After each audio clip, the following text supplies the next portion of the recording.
Hey, Ideal Protein Nation, are you still out there? I am so sorry. It's been so long since I've been on the air. Man, I tell you, I'd love to tell you that it was just because I was taking too many vacations this summer, but it's been a roller coaster, man. Lots of ups and downs, but I'm back. And not only am I back, like we are coming crashing back with this episode. I couldn't be more excited about my guest today. So let's get on with this. I've received a lot of love over the summer too, even without the new episodes. There are so many brand new listeners and viewers out there. So again, I just want to reiterate, what is the Life Possible podcast?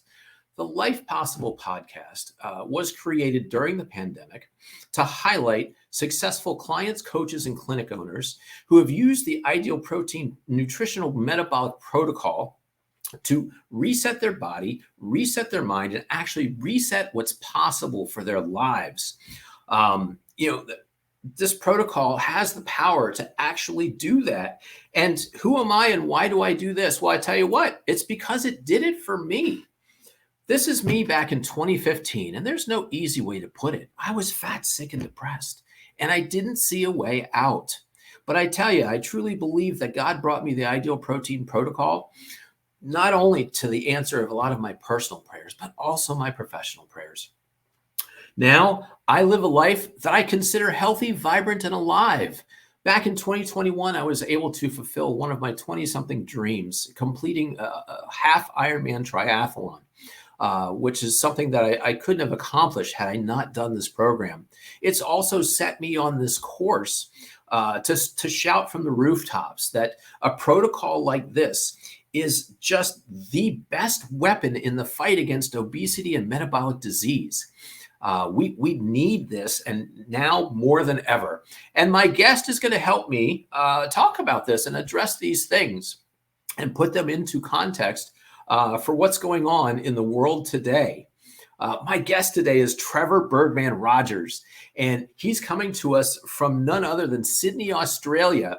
It's 6 o'clock in the morning here in the United States, and it's 8 o'clock at night the same day, 8 o'clock at night for Trevor. We've had to coordinate this with a 14-hour difference, but it's so worth it. Trevor is so absolutely awesome. Trevor is a certified nutritionist, and he's got several years of experience in transformational performance coaching as well. This is a deadly combination right here.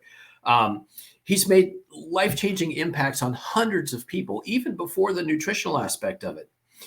After he did the protocol with a company that he now is the operational director for and coaching director, Simplr Health in Australia. After he did the protocol, losing 50 pounds himself, he was handpicked by the founder, Dean Kilby, to run the coaching and operational aspects of Simplr Health in Sydney, Australia. Dean Kilby, as you'll remember, if you don't remember, after you listen to this show or watch the show, you've got to go all the way back in the Life Possible archives to episode number 8, where I interviewed Dean Kilby. An absolutely powerful episode full of great coaching and scientific tidbits like this one's going to be. Trevor not only is a powerful coach and a powerful nutritionist now, he's had his own motorcycle tuning business for 20 years, racing performance bikes and tuning them up. And he's currently also a professional musician. He performed in bands all through his life, but now he primarily performs as a solo act. We're going to talk about what brought him to this and his transformation, his personal transformation, as we're going through this show. So without further ado, let us bring in the Birdman. Birdman, Hey, how are you? I'm great. How are you? I'm fantastic. Hey, thank Awesome. you so much for bearing with me with the time differences and trying to schedule and coordinate our meetings. It's been such a pleasure to talk to you. My pleasure. Thanks for having me. I was actually a little bit surprised when you reached out to say if we could have a chat. I was like, well, what would you want to speak to me for? How do you even know who I am? And then it sort of clicked that you'd spoken to Dean before. And I was like, okay, then good. That's all right. We'll have a chat. Let's go. Yeah, you know what? Ever since I interviewed Dean, I've been following him on all social media, and then you popped up as being kind of his Robin to his Batman. I mean, it was just kind of like Dean and the Birdman, right? Birdman to his And Batman, yeah. exactly. Ooh, there's a lot in there that we're not going to unpack because I get the Batman reference too. Yes. Right. But, again, I've just been a big fan of yours. You started a podcast. We're going to talk about that. And I loved listening to you guys. I followed your journey and your career to become the metabolic rehab coach that you are, which, again, I love that moniker as well. So let's kind of get into this. Let's talk about let's just talk about how you met Dean Kilby. How you guys became friends. Yeah, Dean and I met in around 2015, and it was on a personal development type seminar course thing, where he was the facilitator or leader of that course. And he's basically spent 7 weeks or so bashing my head against a wall, figuratively.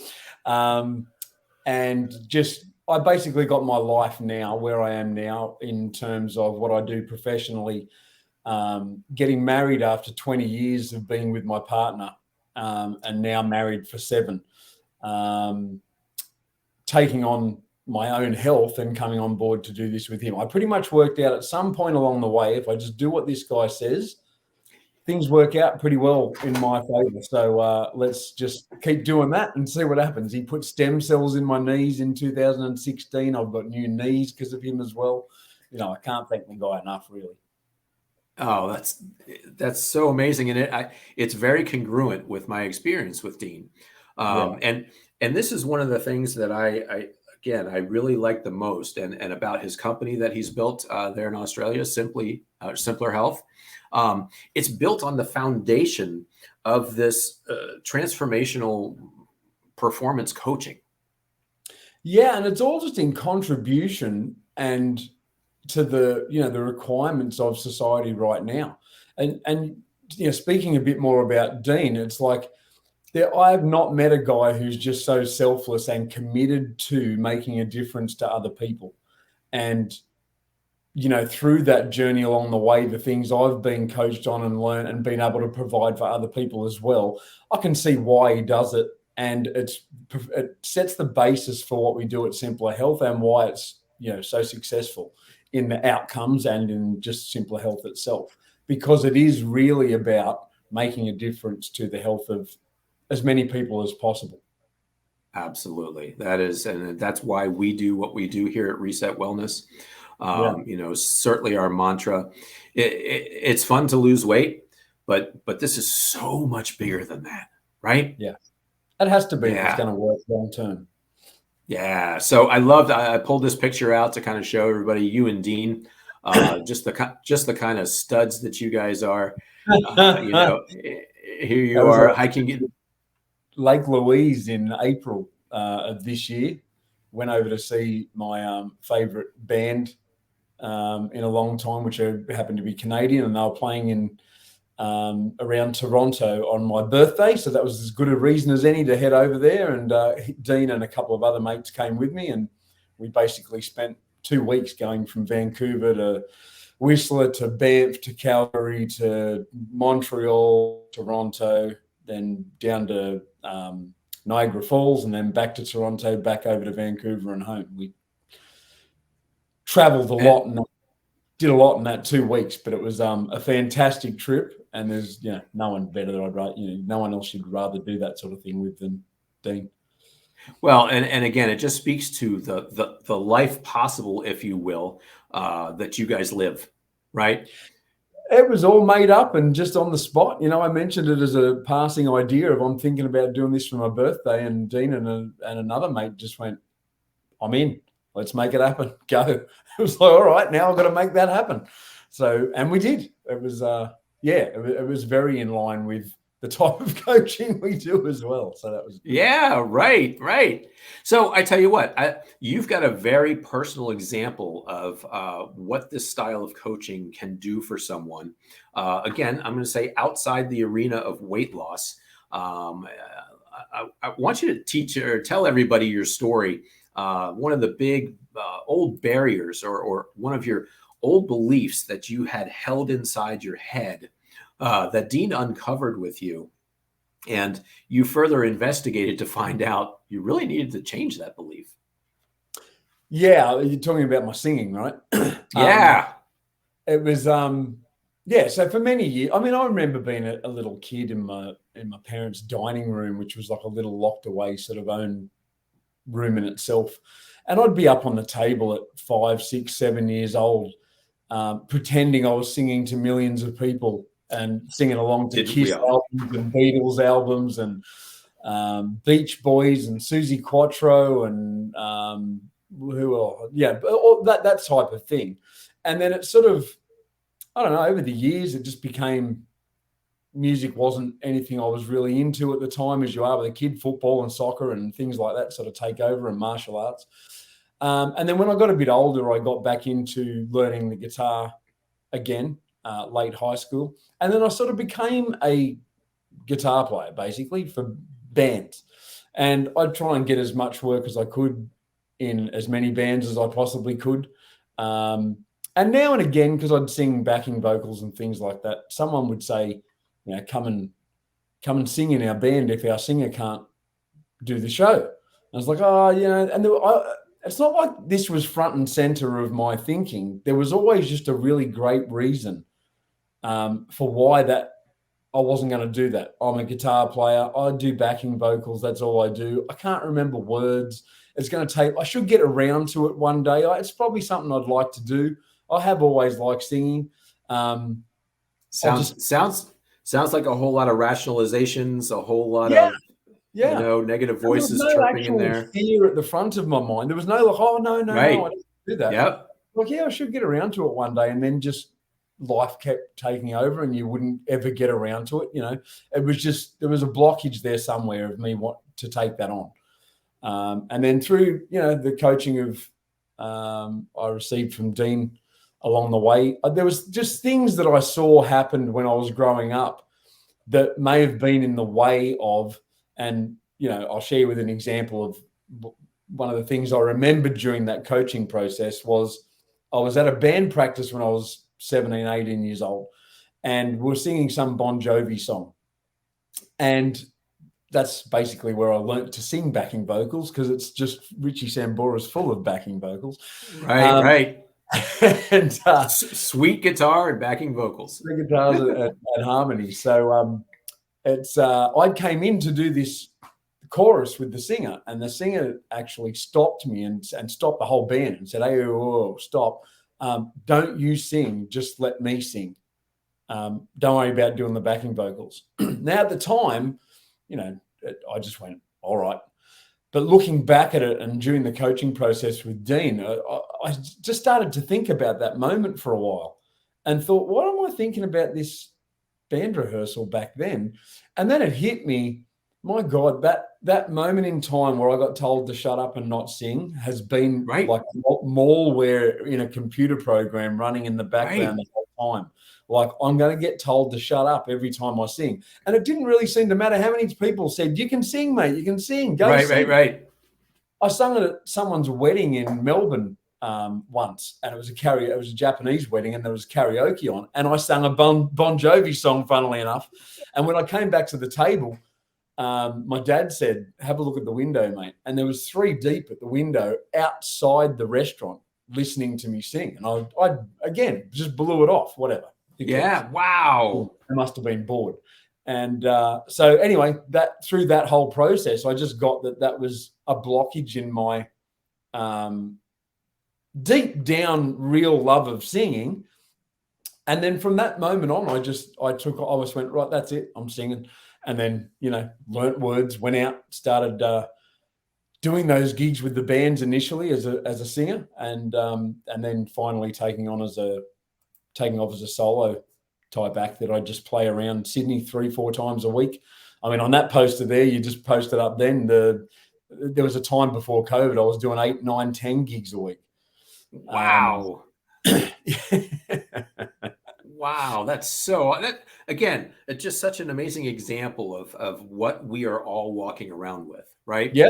You had that incident that impacted you so much and impacted you that you turned that into, oh my God, I can't sing, or, oh, I'm a terrible singer, or I'm never going to do that again because I don't want that to happen. Right. Yeah. And, that happens back in your formative teenage years. And you've carried that all through your life up until this point where you uncovered that and said, oh my God, that's really kind of stupid. Yeah. And in fact, I'm a really great singer, and I've been held back from actually, and I enjoy it. Right. I mean, I love it. That's what I mean. There's worse things I can be doing on a Thursday, Friday, Saturday, Sunday than sitting down playing the guitar and singing for people. So right. And look, we have that sort of view of health and weight gain as well. We say there's a story behind every kilo that people 100%. And it's unraveling those stories. And that's the Australian version of ours. Yes, every pound has a story. Oh, right, okay. Which is a Dr. Tranism. Dr. Tran, who started the Ideal Protein Protocol. I know that Dean, that was one of Dean's mentors, and it's certainly been our mentor here in the country. I was lucky enough to meet him when I joined the company. Just an incredible, impactful human being on this planet. Kind of like Dean has grown into himself. Yes. So I love, so you went from like being a Nickelback guitarist, playing Nickelback songs to Birdman stuff. I caught you. One of the things I did, one of my mates, dead ringer for the singer of Nickelback. So I saw that. I'm like, is that really Birdman with Nickelback? Like, that's a little bit crazy. Yeah. So it was that's so funny. I don't know why people make fun of them, because the word to every single one of their freaking songs. And don't deny it out there, Ideal Protein Nation. Don't deny it, right? And what the hell is on Joey's head? Right? Am I right? Come on, 100%, man. 100%. All right. So let's shift gears then, and let's talk about how did your friendship with Dean and your mentorship with Dean shift gears and head into the arena of weight loss. I kind of like this story too. Yeah. So, like I said, back in 2015, I did the course with him, and then during that sort of a time, I got an inkling that part of what he did was regenerative medicine type things as well. And at the time, my knees were shot, amongst other things, because of various bike accidents that I've had. But my knees, you need your knees to get around on. So that's the most important thing to get sorted. So I started talking to him about, do you reckon you could put stem cells in my knees?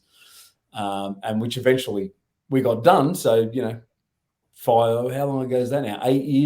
7 years ago now. And I've, new knees basically. And then on the back of that, I sort of learnt more about that coaching style and methods, and was working with him on some levels with that. And then I remember he came to see me play once in the city, in Sydney once. And in one of my breaks, I came over to him and said, hey, how you going? Thanks for coming. And there's a few other people there. And he just sort of tapped me on the stomach and said, what's going on, mate? And I sucked in a bit and went, yeah, I know. I just got to cut back the beers a bit. And I've always sort of been into, since I was in high school, I went to the gym for sport for a couple of years. And I was always into that sort of thing. I was interested in some of the diet. I knew there was no such thing as an essential carbohydrate in 1989 or 1990, So those sort of things I was always interested in and had a bit to do with. And then Dean said, look, I want you to come on board and help me coach people on the Simplr Health protocol. Just go on the protocol for a couple of weeks. It was his gentle little way of saying, lose weight, you fat bastard. Which I've heard him say before. So I did. I have known scales for probably 20 years, so I didn't even know how much I weighed at the time. And he dropped some of them off to me. And it was just when COVID started. So I'd been to Japan at the very start of that year, 2020. And I think the first case of COVID was coming out in Japan as we were leaving. So we didn't really know much about what was happening either until we got home. So then started it was Ideal Protein at that point as well, protocol, and was in the first lockdown in Sydney. So we basically couldn't leave the house for a month or so. I think it was the first one. It was a fair while.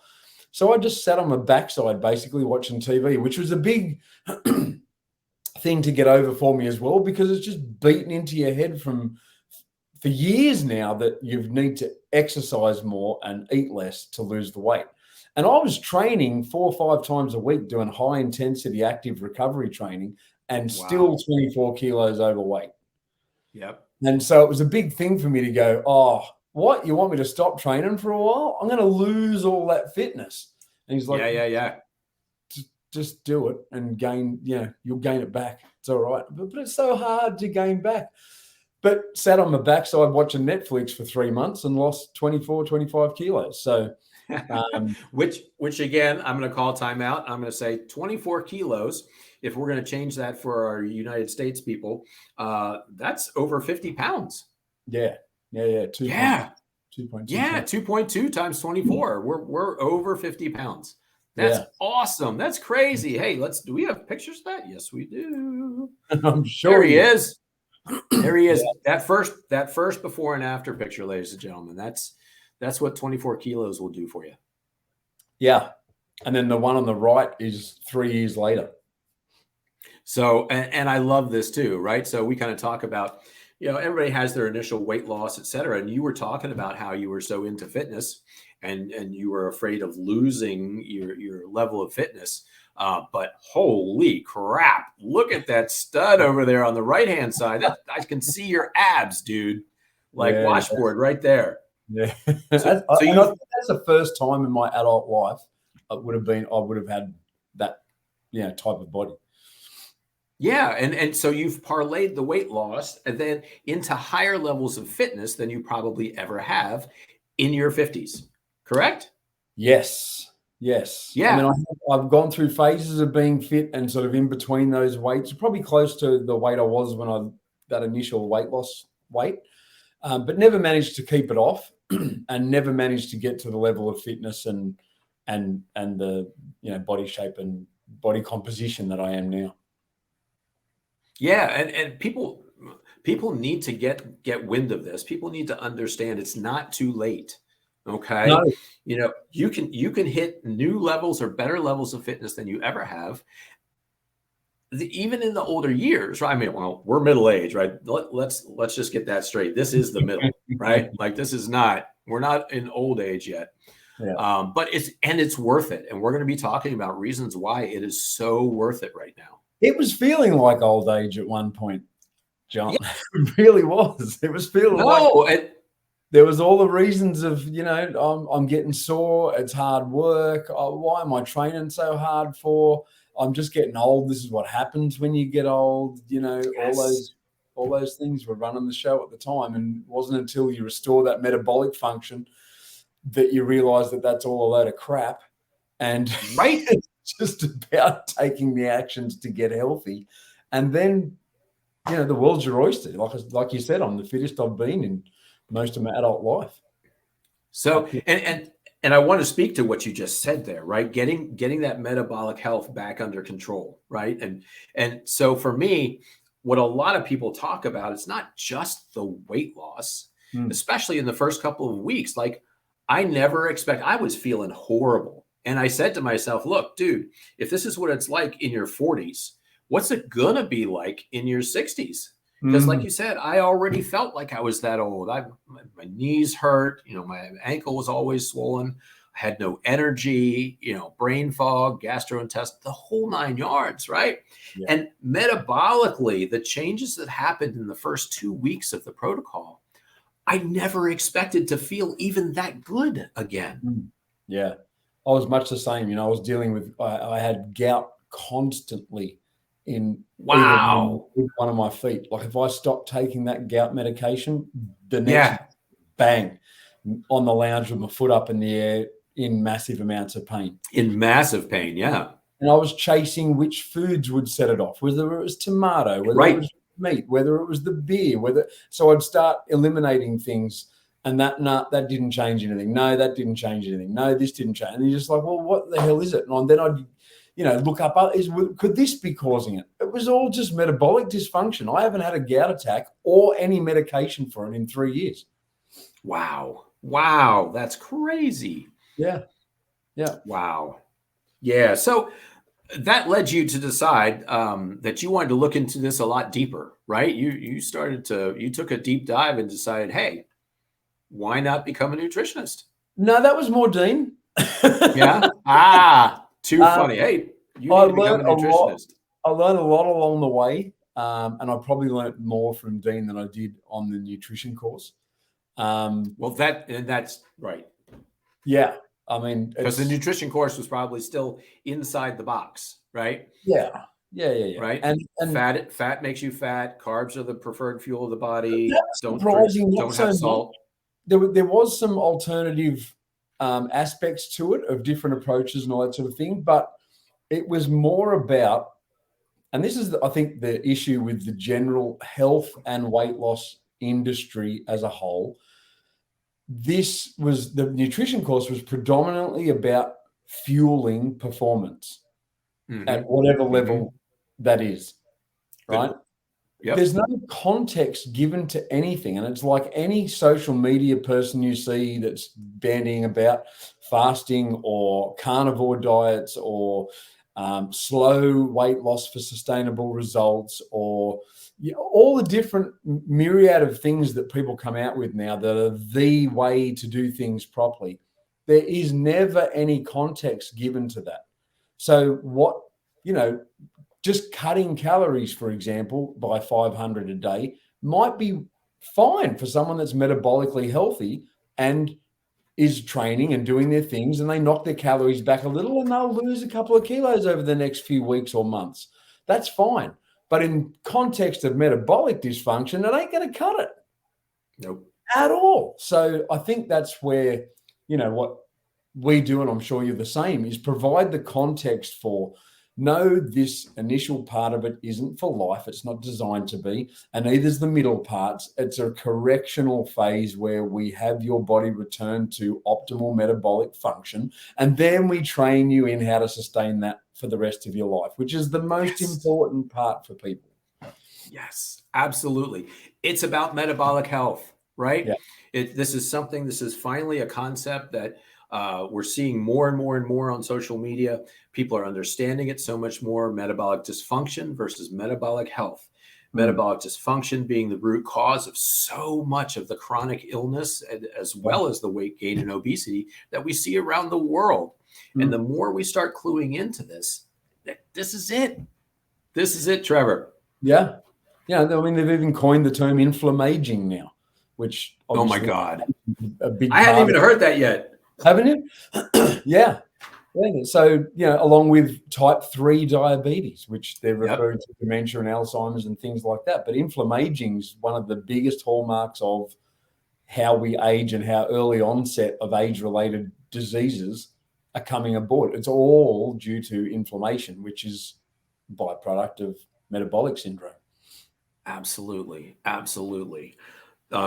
Yeah, blowing my mind here. And this is the message that we need to really shout out and get out to more and more people as they understand this. Yeah. It's not calories in, calories out. I love how you distinguish that. Somebody says, well, it's always worked for me. If you are metabolically healthy, if your metabolism is functional, if it's flexible, if it does what it's supposed to do, sure. And that was what had always worked for me before I hit depression and anxiety and overate and overdrank myself into metabolic dysfunction. And once you get in, unless you use a specific protocol and strategy, you can't just get out of it. Yeah. And that's where eating less and exercising more stops working. Yeah, exactly right. It's like a hoarder. You know, you can't be a hoarder and have a house that's floor to ceiling full of rubbish and then go, right, I'm not going to be a hoarder anymore, and then not be a hoarder. You've got to go through the process of cleaning all that crap out of your house first before you can then not be a hoarder. Otherwise, you're a hoarder taking a break. I love that.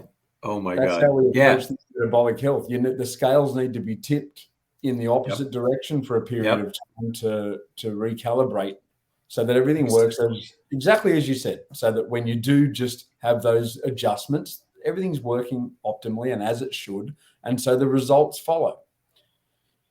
Yeah. Yes, that's it. So I want to talk a little bit about the style of coaching, your style of coaching, and some of the foundations of what you and actually, you know what? I did want to show everybody. At one point, after you started coaching and you got into it, it's the pandemic, etc. You decided to try your hand at a podcast. Yeah.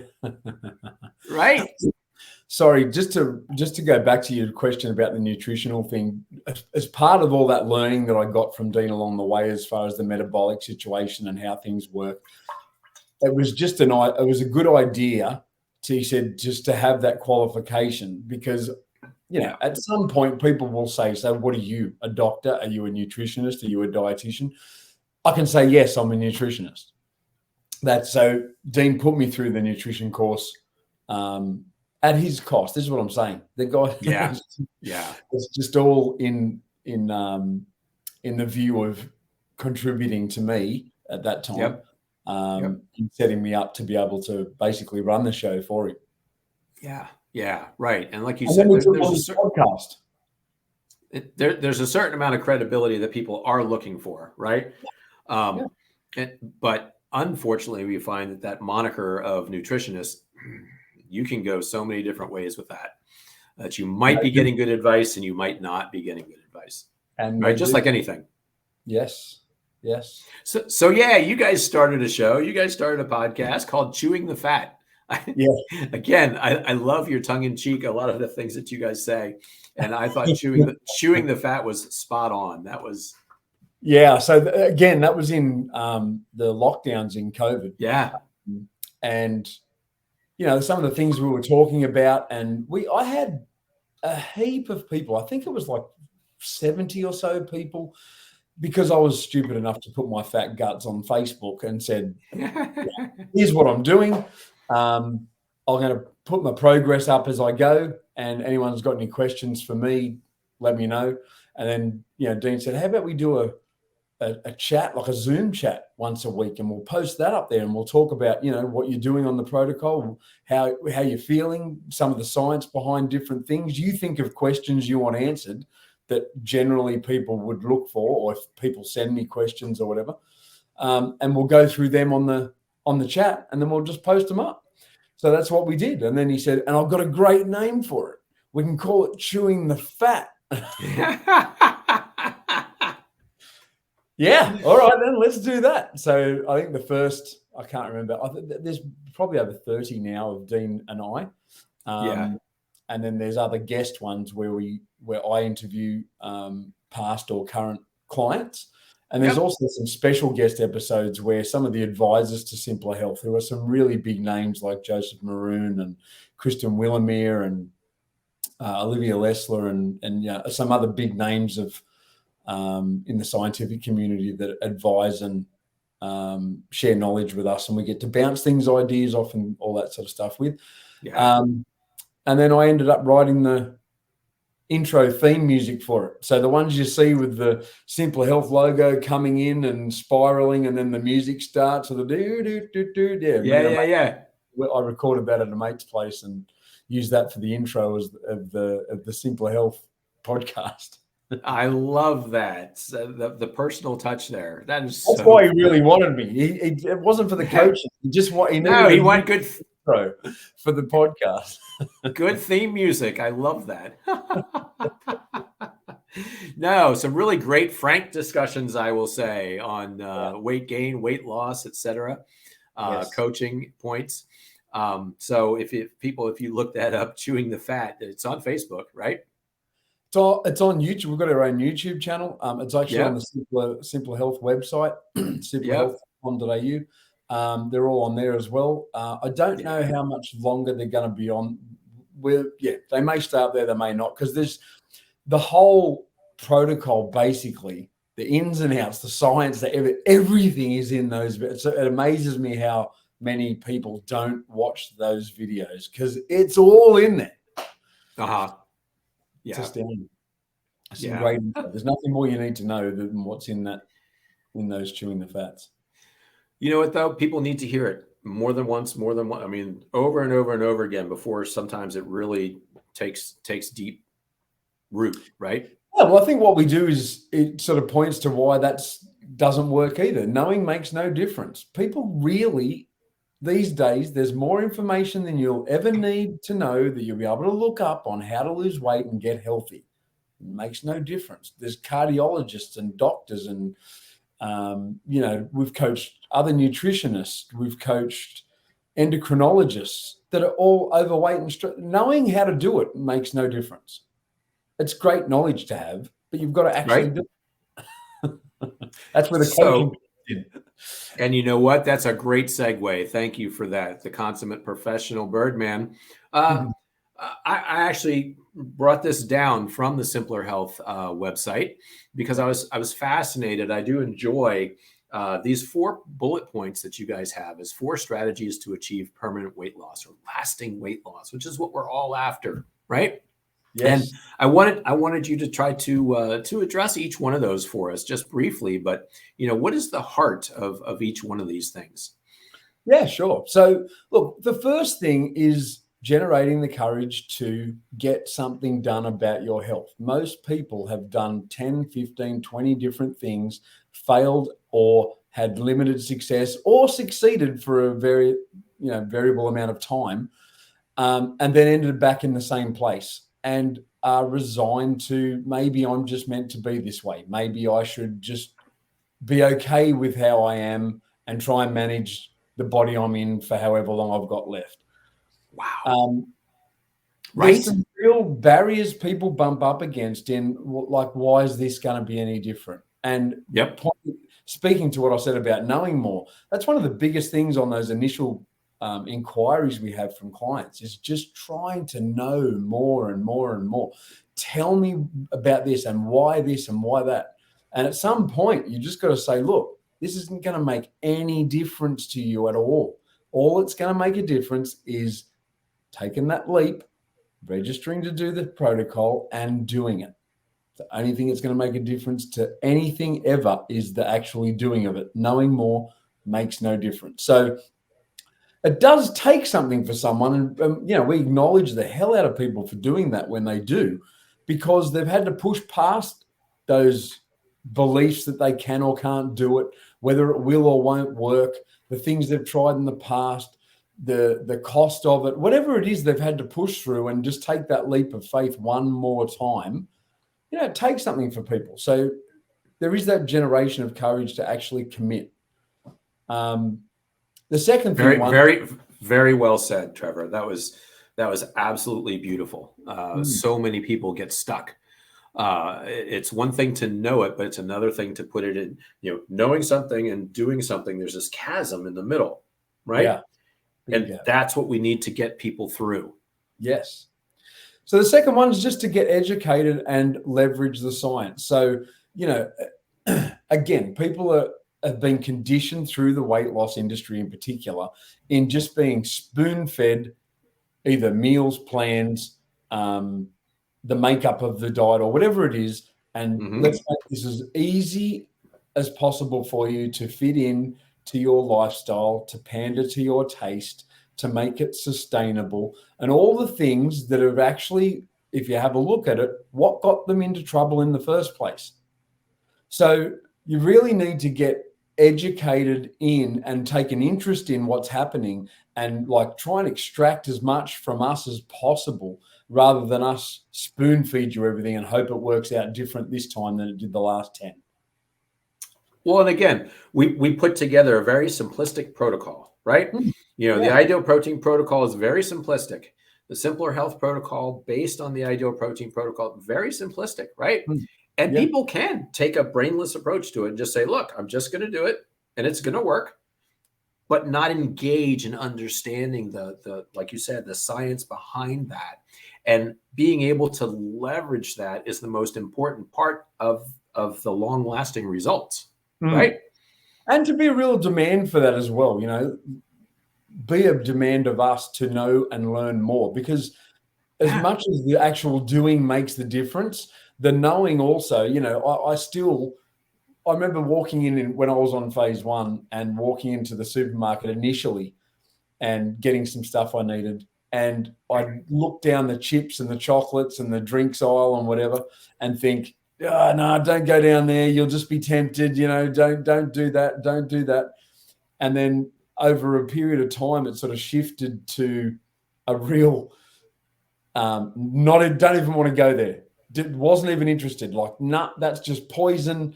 There's full of this and it's doing this to my cells and blah, blah, blah. And I'd walk away. Yeah. Then I got real self-righteous and I'd see some, big guy walk out with a bottle of Coke and a big bag of chips or something. And I'd look at it and just go, that's what you need, champ. More chips and Coke, for God's sakes. And then I had to that was you a few weeks ago, idiot. Right. Well, and again, I thought you were going to say, because then I get real self-righteous. I go straight down the potato chip aisle. I literally, I will go straight through those aisles on my way, because I'm usually shopping around the outside, right? And I'll just say, whatever, doesn't even. Right? Well, remember, the fun days, right? The indulgence days, or whatever you want to call them, where, I came out into phase 4 and had, one day where I could go nuts. And I remember first day that it was my fun day, I walked into the supermarket. I went, right, game on. Walked into the chip aisle, walked in and went, no, don't feel like that. No. Got to the end of that aisle, come down the other aisle with the chocolate and different biscuits and things like that. No. I walked out of there with 2 protein bars on my cheek. Oh my God. There's your indulgence day. Yeah, right? It's my indulgence day. It was like, oh my God. I walked out, I rang Dean, I said, hey, it's my indulgence day and I've got 2 protein bars. Oh my God. But again, I think that when you are educated in what's going on, it's not just doing this, it's why am I doing this? And why does this work? It gets deep enough in there that other stuff loses its luster. And you can't look at those foods the same way and not have the knowledge of this is what it's doing to me if I eat that food. Right. Not that I don't ever eat those foods anymore, but there's still that little cartoon of what's happening metabolically in my brain. All right. Number 3, why is it important to have a coach? Yeah, look, anyone I'm sure Dean would have said the same thing when you spoke to him. Anyone that performs at a high level in life or sport or business or whatever has a coach. You can't tell me that Ian Thorpe's a worldwide name. I would still think he was one of our best swimmers ever. You can't tell me he didn't know how to swim by the time he got to the Olympics. There's things that a coach can see from an outside perspective that the view that we have doesn't see.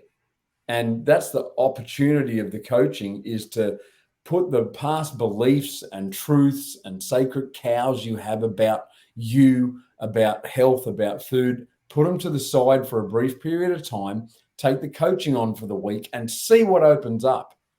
And that takes, again, a real generosity and courage as well to be coachable, because most people struggle with it. We'll generally give 80 or 90% and hold a few cards close to our chest and not commit fully until we know how it's going to work out. But the ones that succeed and do it effortlessly and get the most out of the coaching and the protocol, just surrender to it. That's what I did. I just went, look, I don't know why, I don't know how right now. I'm going to learn all that. But if you say to do this, like I said, just do whatever Dean says and stuff works out.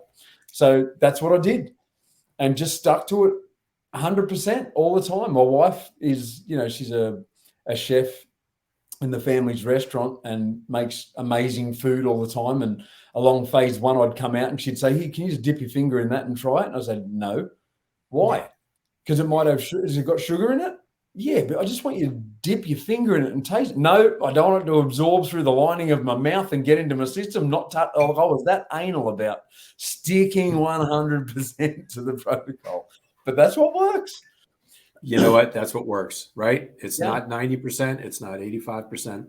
It's 100%. And you get the metabolic and the magical result.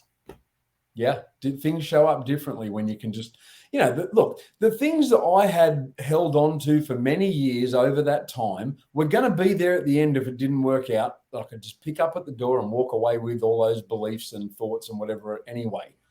Right. But if you're going to stick to the same ways of being and acting as you have that got you in trouble in the first place and couldn't shift it along the way, what do you think's going to happen at the end? If you somehow manage to get to the target and transition out, you're going to go back to the way it was. There's got to be a new human being at the end of that protocol than what started that protocol. Yep. And that's what goes along with reset body, reset mind. And that's when you reset possible. Right? Yeah, 100%. The last one is just take action now. Everyone's looking for the right time when it suits, when they haven't got much on, because they've got some birthdays and a wedding coming up soon. So it's probably just to wait till after that. And we have people staying over and, we like to have a few drinks with them. It's like, no, that's all the same thought process and view and ways of being that has you come unstuck in the first place. What's really interesting with coaching with people as well on that subject is that you have one group of people that will say, "I'm so busy, and if I was just at home and no one else was around, I could stick to it so much better. But it's hectic, and I'm out and I'm with people, and I have stuff with me." And then on the other side, you've got the people that are home time and go, "I'm just bored at home and I just want to eat." Yep. The exact right. And that summed up the pandemic, right? I mean, literally summed up the pandemic. We have success stories of people that said, "Oh my God, this is perfect. I want to do this and start this now because I've got, there'll be no social engagements. There'll be no peer pressure." Yes. And they took that time and surprised the hell out of people when they emerged, right? Mm. And then you had people that took the exact opposite and said, "No way, man. Like, this is it. I've got to stay home and self-medicate and eat and drink and do all the things." Yeah. It really depends on that perspective that you're coming from. Well, what we want for people is to get out and interact in life as much as possible. Why? Because that's life. No one locks themselves away and for 3-4 months until the big ta-da moment and then expects to be able to deal with life and food and lifestyle, friends, family, occasions, and be able to sustain that long term. You're not going to be able to do that unless you do it along the way when you're losing the weight. Lock yourself away into a room for 3 months and then come out and expect to be able to sustain that with all those circumstances. Good luck. Yeah. Oh, that's everything I wanted from that segment. Thank you, Trevor. That was so cool. You literally just summed up so many of our clients, many people who are now on the sidelines wondering, should I do this? Should I not do this? Should I make that commitment? I put it off for 3 months. I knew this was the answer. I knew this is what I needed to do. And I went through that whole, but there's this, that month, and there's this. And finally, when I had to hold my breath to tie my shoes, I was absolutely fed up. And I said, I don't care what's next. I'm doing this thing. Mm. Week 3 of my phase 1 was spring break, where we traveled to a beach for a week with a high school baseball team and all my drinking buddies. And we had done this now for 3 years. We had our favorite bars. We had all kinds of stuff. And I got down there and I said, "Yeah, I'm not drinking this week. And, I'm on this strict, this medical protocol." And they're like, "Dude, what are you talking about?" but they could already see I was so much different. I had lost so much weight. And even in the first 2 weeks, I said, look, I never thought I could feel this good again. The Yeah. weight is coming off and I am not slowing down or stopping this train. Yeah. And so I found the commitment then to make it through that week, drinking water and eating what was on protocol and doing the survival skills I needed to do to make it work, because it was that important. Yeah. Yeah. Right. And then who you become for yourself in those moments is someone that's now in control and holding the reins of your health versus your circumstances running the show. And it's as simple as, if you just give people a sheet and say, do you reckon if I give you a sheet with food to eat on it and say, eat what's on that and don't eat what's not on that sheet, you could do it? Everyone says, yeah, of course. Until they start. Right. Yeah. Yeah. Then all the drama comes into, the drama of life enters, and all the, like we were talking before, all those past ways of being and dealing with life, and the sacred cows and beliefs they have about social situations. And I didn't want to be that, I don't want to look bad in front of their friends. Right. As you would have seen, you become you walk out of there a bigger person for yourself. You're like, no, I said this is what I'm doing in these terms, not governed by what's happening around me. And 9 times out of 10, people look at you with a different lens, and they're like, wow, he was able to do that. Like, it is. I was only having this conversation with Dean the other day, how their environment changes once they know you're not messable with. People will push and push and push to test you. Yep. And you don't see it that way. You see it like, oh, I'm not going to fit in, or they think less of me, or they might not like me anymore, or whatever it is. But they're just pushing to see if you're serious, because they know they'd give in if they were pushed. And when you don't, things shift for people. So I've got mates that I used to go around to their place, and as soon as they'd open the door, they'd sort of look at me sarcastically and go, you look like you want a beer. And then 4 or 5 beers and whatever food we'd have later. And it was sort of a running joke all the time. Yep. And then after I'd lost the weight, got healthy, and then a couple of times, like, so, yeah, we're having a beer. I'll be like, nah. And not that I couldn't have one that day. I just use those opportunities now and then just to say no, because I wanted to be the one saying yes or no, not the circumstance. So now I go around to their place, and it's like, is it a beer day or not? And I'll say, no, I'm not having a beer today. All right, cool. You want a coffee? Yeah, I'll have a coffee with you. So it's not just me as well. It's impacting the people that you're surrounded with, to the point of, the guy I told you I went and saw in Queensland over the weekend. Yeah. I've seen him once in 20 years, but he's seen a lot of the things I've been posting on Facebook and Instagram about the metabolic coaching and the results with clients and things like that. And the whole 2 days I was there, all he was concerned about was what I could and couldn't eat. I'm going to make this for dinner. Can you eat this? Yeah, mate, I can eat whatever you cook. It's fine. Are you sure you don't want me to go buy you anything else? Like, no one would ever have asked me that before. Right. There would have been no concern for that. But it was just really interesting to see the interest and concern in what I could and couldn't eat while I was with him. It was funny. Yeah. Yeah. What a shift in mindset there. But yet he's still your friend, right? Like, you're still exactly right. They're still my best mates. It's the guy I had the beers with and everything. And it's, like I said, it impacts them and their health, at least when they're with me as well. Yeah. Yeah.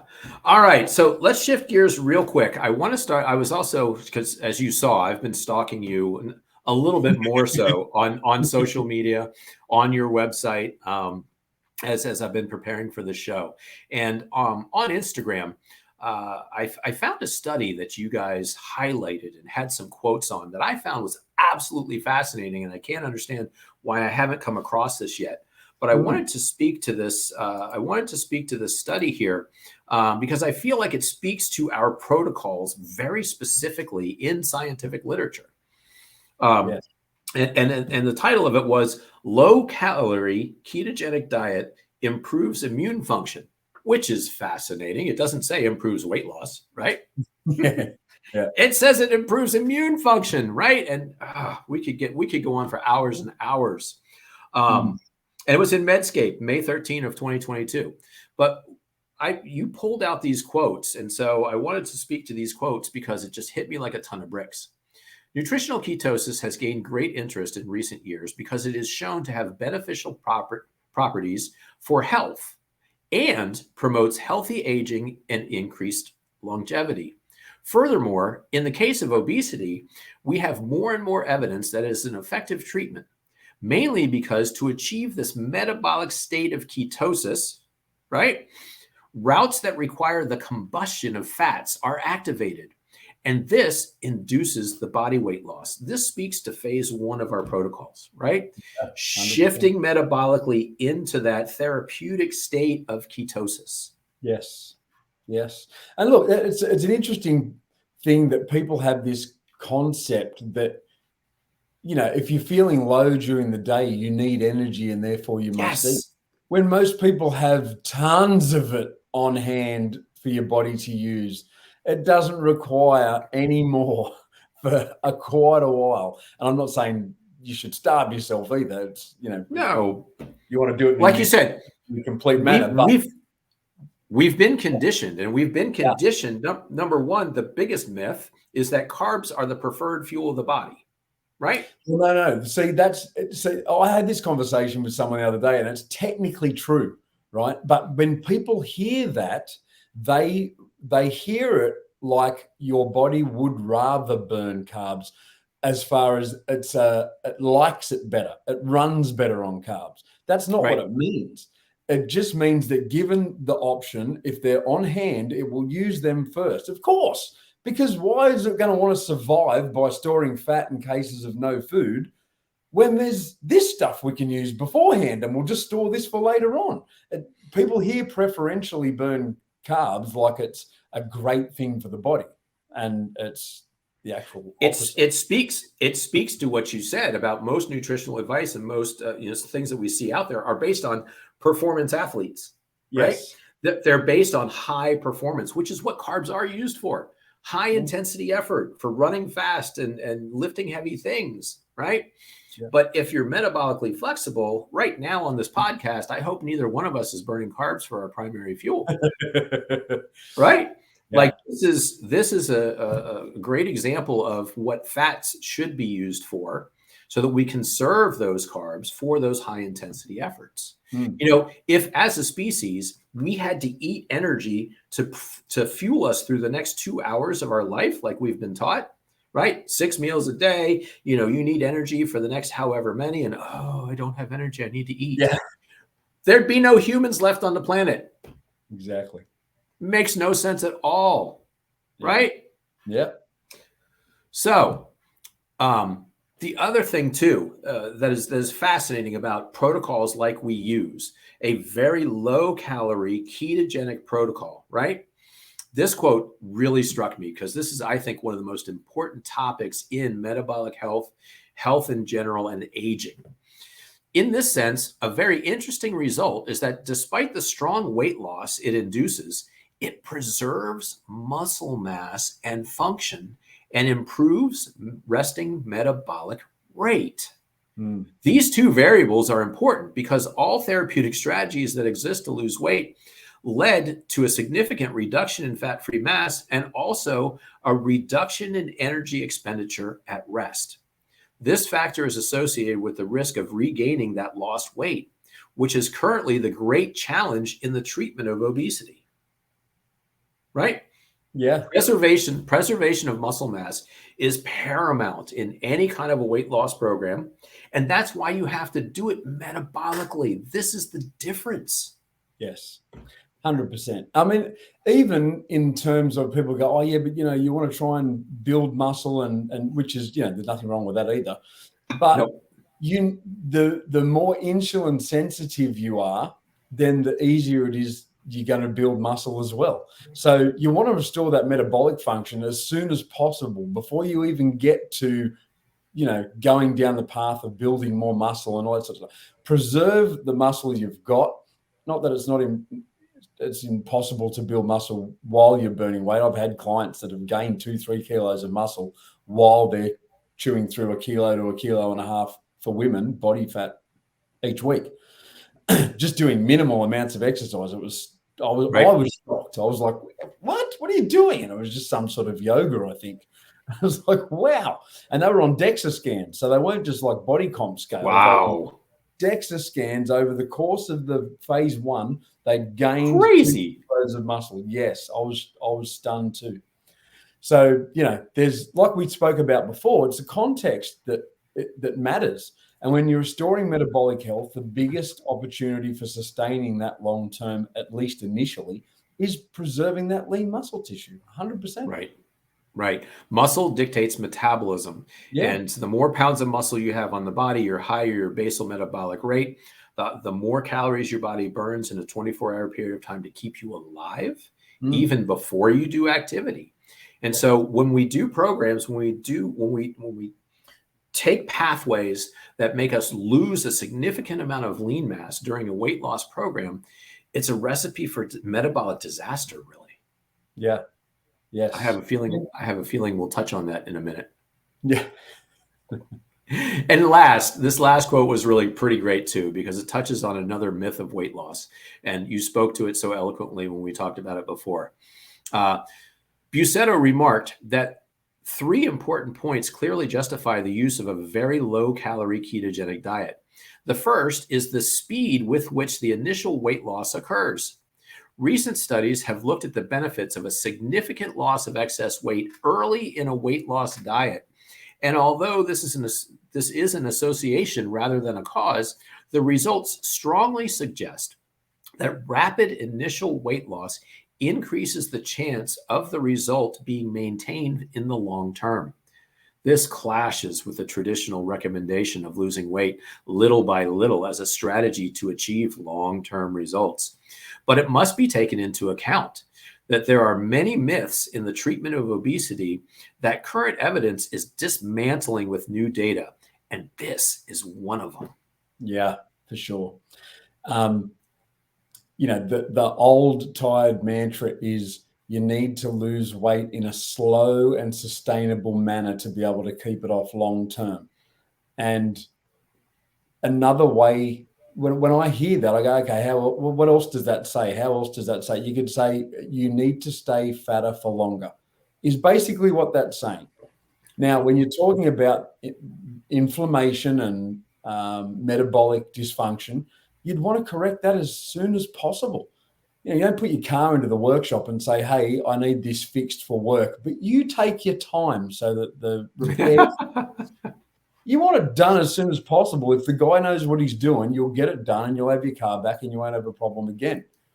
So, there's that side of things, not, staying fatter for longer. Then there's also the results people get. And even when they're getting, men 2 to 3 kilos, women 1 to 1.5 kilos a week, they get used to that really quick. And if it drops, they're right? They're like, oh, but I only lost 0.7 kilos this week. Do you know how much you'd need to run to burn that off?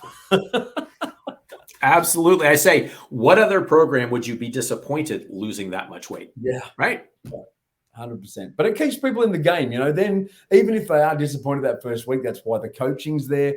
Pick them up, get them back on track, provide the reasons to why that may have and may not have happened. Look at the performance that had that during that week. What changed, if anything, during that week to the previous weeks? Can they see anything that's, could be responsible for it?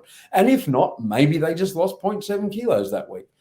Let's get on board this week and keep them on track. Otherwise, left to their own devices, that gets disappointing. They go, oh, why am I suffering this hard to lose 0.7 of a kilo, even though they've never done that before? And then they end up falling off the wagon and quitting again. So, again, that's why the coaching's there. Exactly. And that then lifts them the next week. They're like, no, I want to get back to that 1 kilo a week. I want to get back to that 1 kilo a week. Yep. So they really take themselves on for that following week. Yeah. So next topic I wanted to touch, because it's just such a hot topic right now in social media and all over the place. I asked you before we started the show, is this a thing in Australia? And like you said, how can anything be a thing in one country and not around the whole world with social media, right? Yeah.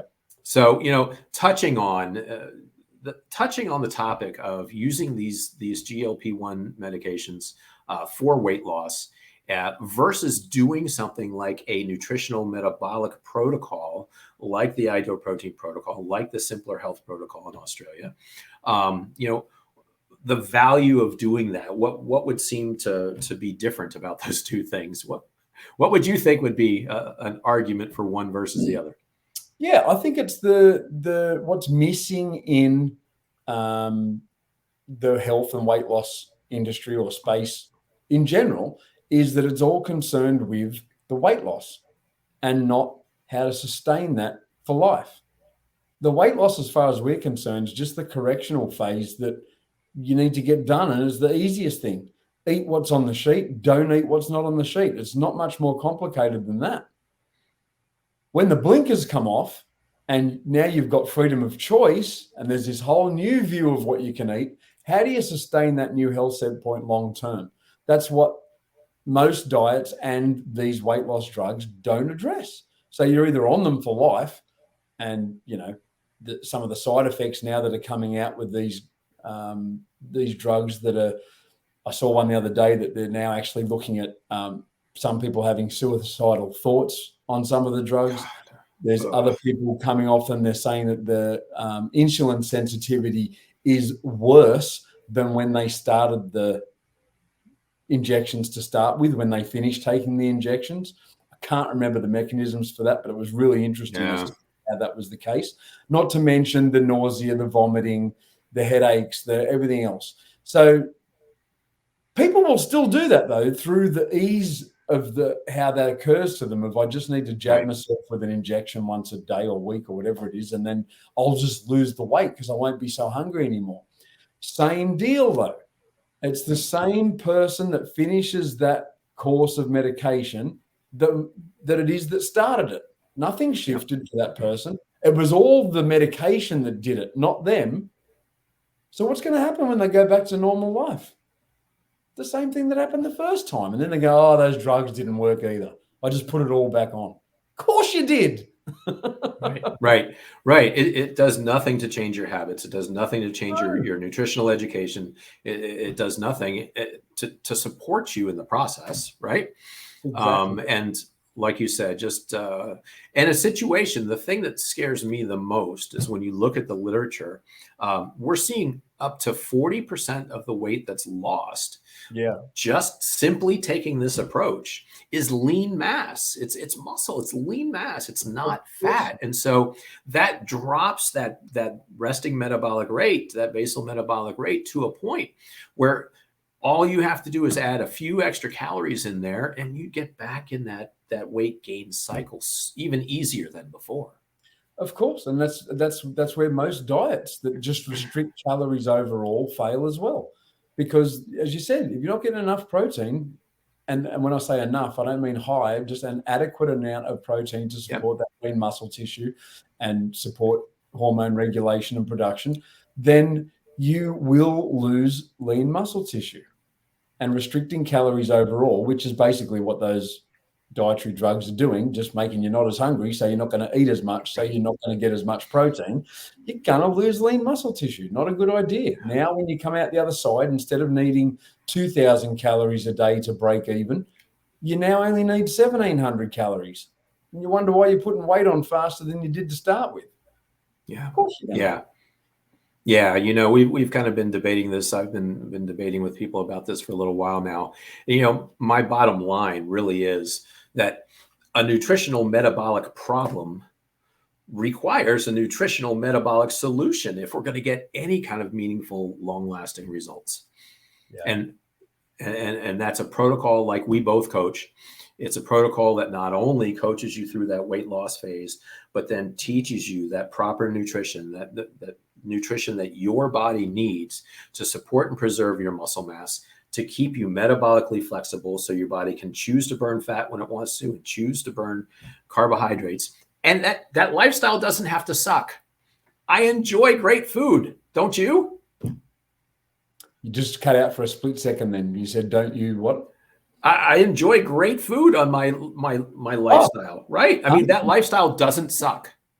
No, it does not. No, it does not. It's just learning how to sustain that health set point. So the days you do, lash out and have a day with friends at the pub or whatever, that the impact on you is minimal the following days.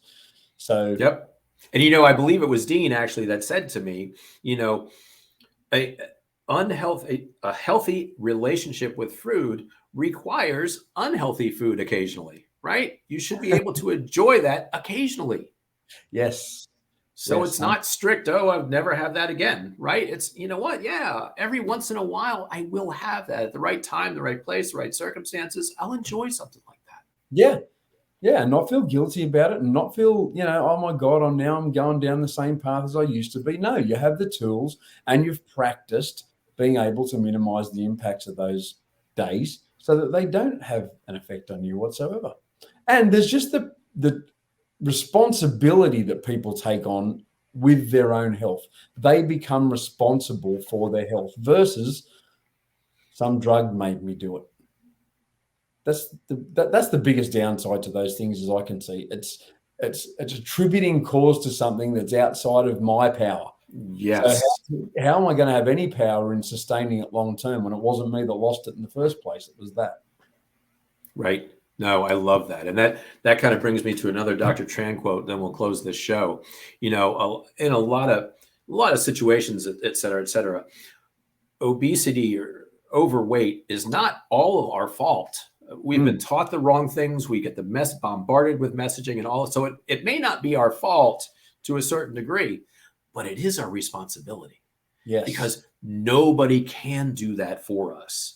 We keep, like you said, searching for things that can do that for us, but we have to take responsibility. We have to do that. But once you've done that, there's nothing more empowering. And freeing. It seems like a trap. It's like, I don't want to be responsible. It's way easier to blame something else.